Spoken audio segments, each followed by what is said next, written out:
Kwa jina la Baba na Mwana na Roho Mtakatifu. Amina.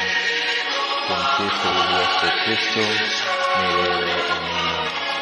Karibuni katika tafakari hii ya kutujenga, katika tafakari hii ya Kwaresma, na leo ikiwa ni siku ya Jumanne, nazidi kuwakaribisha tuendelee kusubscribe katika channel yetu ya Tafakari Tena TV inayopatikana katika mtandao wa YouTube na Facebook, ili tuweze kupata tafakari za kutujenga kimaisha.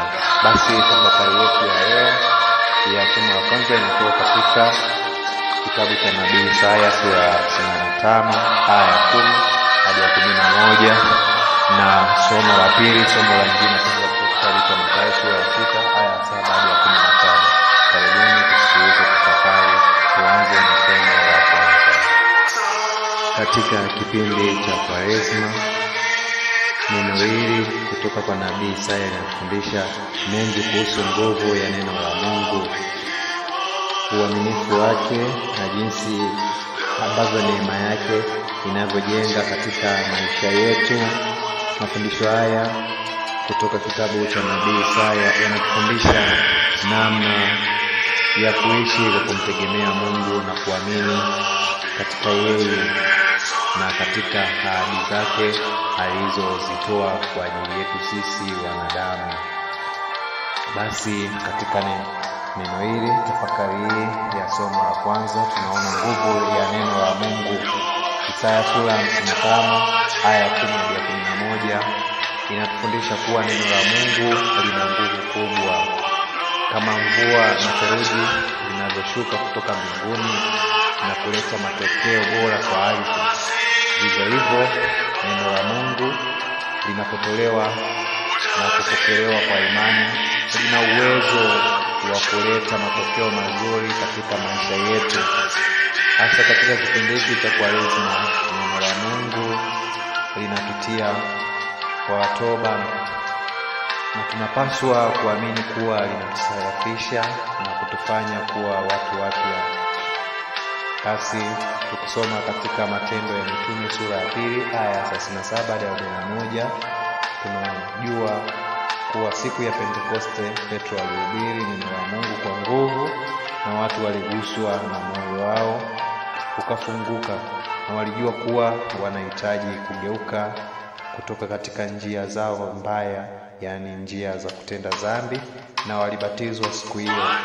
Huu ni mfano jinsi neno la Mungu linavyoleta mabadiliko katika maisha yetu. Basi kwa kuzingatia neno la Mungu, tunaweza kubadilisha maisha yetu kutoka katika maisha ya dhambi na kuishi katika maisha ya kumtukuza Mungu. Wakati mwingine tunapojikuta katika shida au matatizo ya kiroho, tunahitaji kukumbuka kuwa neno la Mungu lina nguvu ya kutufariji na kutuletea kwenye hali ya amani. Wakati wa Kwaresma ni muda mzuri wa kufunga mioyo yetu kwa neno la Mungu, tukijua kuwa linatujengea na kutufanya kuwa watu bora na watu wapya. Na vile vile tunaona mabadiliko ya kiimani na maisha. Kama mvua inavyoshuka ardhini na kuleta matunda, neno la Mungu linapoingia katika maisha yetu linatufanya kuwa na mabadiliko ya kiroho. Neno la Mungu ni chanzo cha maisha mapya, kinatujengea na kutufanya kuwa watu waliotakaswa na upendo wa Mungu. Soma katika kitabu cha Yohana sura ya 15 aya ya 8, Yesu anasema kwamba yeye ni mzabibu halisi na sisi ni matawi. Kama tunaendelea kukaa ndani yake, tutazaa matunda. Tunafundishwa kuwa maisha yetu yanahitaji kuwa na uhusiano wa karibu na neno la Mungu ili tuweze kuzaa matunda ya kiroho. Katika kipindi cha Kwaresma ni wakati mzuri wa kutafakari na kujiuliza, je, neno la Mungu linanifanya kuwa mtu bora? Je, maisha yangu yanabadilika kutokana na neno hili la Mungu? Tunapaswa kuona kipindi hiki cha Kwaresma kama fursa ya kubadilika na kubadilisha mitazamo yetu, kuwa na moyo wa toba na kupokea mabadiliko ya kiroho.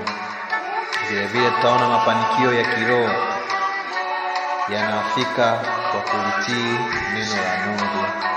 Mungu anatuahidi kuwa neno lake litafanikiwa katika mambo anayotuachia, kama mvua inavyolisha ardhi ili izae na kutoa matunda. Vivyo hivyo neno la Mungu litafanikiwa na kutoa matokeo bora katika maisha yetu. Hata kama kuna changamoto na vikwazo, neno la Mungu litakuja kutufanikisha ikiwa tutakaa katika kweli yake. Basi tukikaa katika kweli ya Mungu, neno la Mungu litatufanikisha na kutujenga. Na kitabu cha Mithali sura ya 3 aya 5 hadi 6 inasema, mtumaini Bwana kwa moyo wako wote, wala usitegemee akili zako mwenyewe. Katika njia zako zote mtambue yeye, naye atanyoosha mapito yake. Hii ni ahadi ya Mungu kuwa ikiwa tukimtegemea na kumfuata, atatuongoza katika njia ya haki.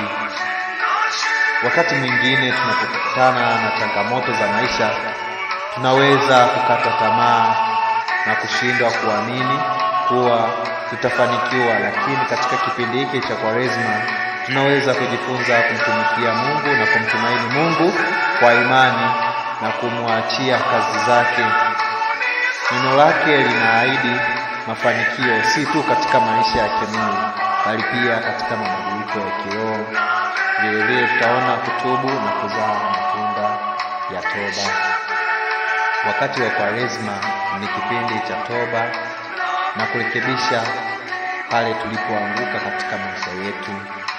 Isaya anasema kuwa neno la Mungu litafanya ardhi izae. Vivyo hivyo neno la Mungu linapotufikia linatufanya tuzae matunda ya toba na mabadiliko kwa kufanya kitubio.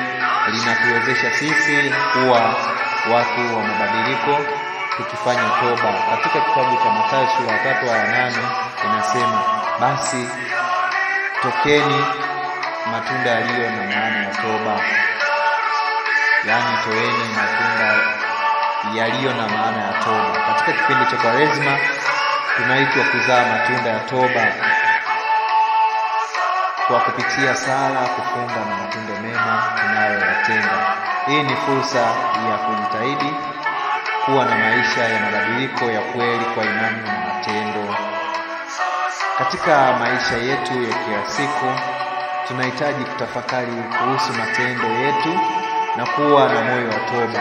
Kipindi cha Kwaresma kinatufundisha kuwa tunahitaji kubadilika kutoka kwenye tabia mbaya na kuonyesha upendo wa kweli kwa wengine. Vile vile katika somo hili tutaona ahadi ya Mungu kwa uunjaa na haki. Isaya anasema kuwa neno la Mungu linazalisha chakula kwa wale wanaohitaji. Hii inaonyesha huruma ya Mungu na upendo wake kwa wale wanaoteseka au wanaohitaji upendo wake na kusaidiwa na Mungu. Mungu anaposema kuwa neno lake litafanikiwa, anaahidi pia kututafuta na kutuonesha utukufu wake kwa wale watakaotafuta neno lake kwa haki na imani. Na ukisoma katika kitabu cha Luka sura ya 6 aya 20 hadi 21 tunaona na tunaambiwa, heri nyinyi mnapokuwa maskini, kwa kuwa ufalme wa Mungu upo, kwa kuwa mtashiba. Hii ni ahadi ya Mungu kwa wale wanaoteseka, kwamba atawapa mahitaji yao kama vile yeye alivyotuahidia.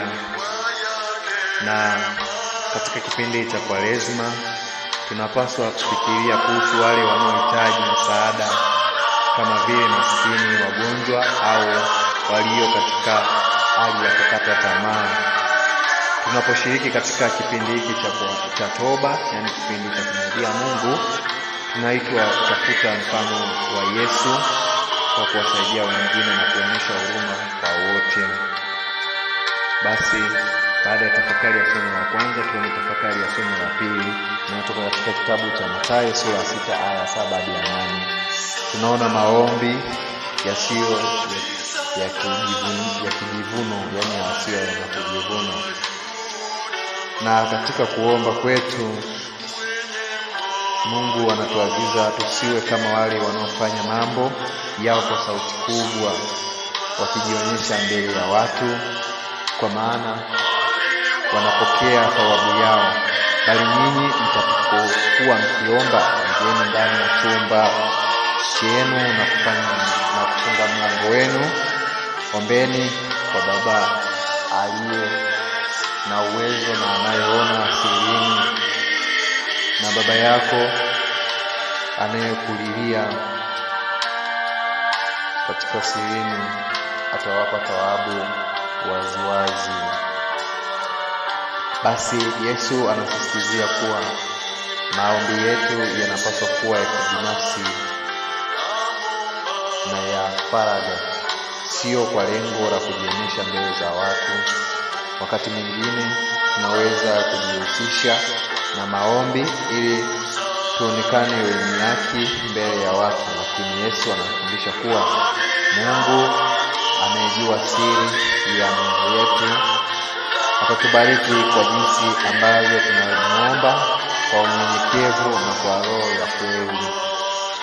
Ukisoma katika kitabu cha Luka sura ya 18 aya 9-14, tunaona hadithi ya Mfarisayo na mtoza ushuru. Inatufundisha kuwa maombi ya kujivunia hayawezi kumpendeza Mungu. Mtoza ushuru alijinyenyekeza na kuomba kwa unyenyekevu, na kwa hivyo aliweza kusaidiwa na Mungu, alitawaliwa na Mungu. Katika jamii ya leo, tunapokuwa na hali nzuri au tunapopokea baraka, mara nyingi tunajiweka mbele ili kujionyesha, lakini Yesu anataka tuwe na moyo wa unyenyekevu na wa kumuomba Mungu kwa siri, tukiamini kuwa atajibu maombi yetu kwa njia bora zaidi. Na katika kitabu cha Mathayo sura ya 6 sala ya Baba yetu kwa Kiingereza wa Father, tunafundisha sala ya Baba yetu na Mwenyezi Mungu. Na sala hii inatufundisha namna ya kuomba kwa makini kwa vipengele muhimu. Kila sehemu ya sala inatufundisha somo kubwa kuhusu uhusiano wetu na Mungu na wenzetu.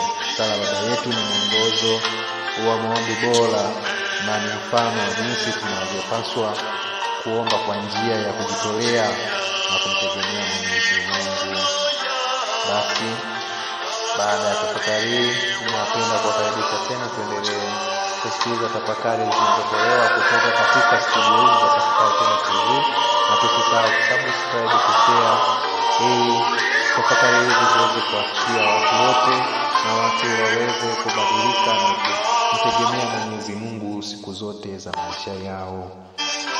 Asanteni sana na tumsifu Yesu Kristo. Moyo na siku njema na tafakari njema.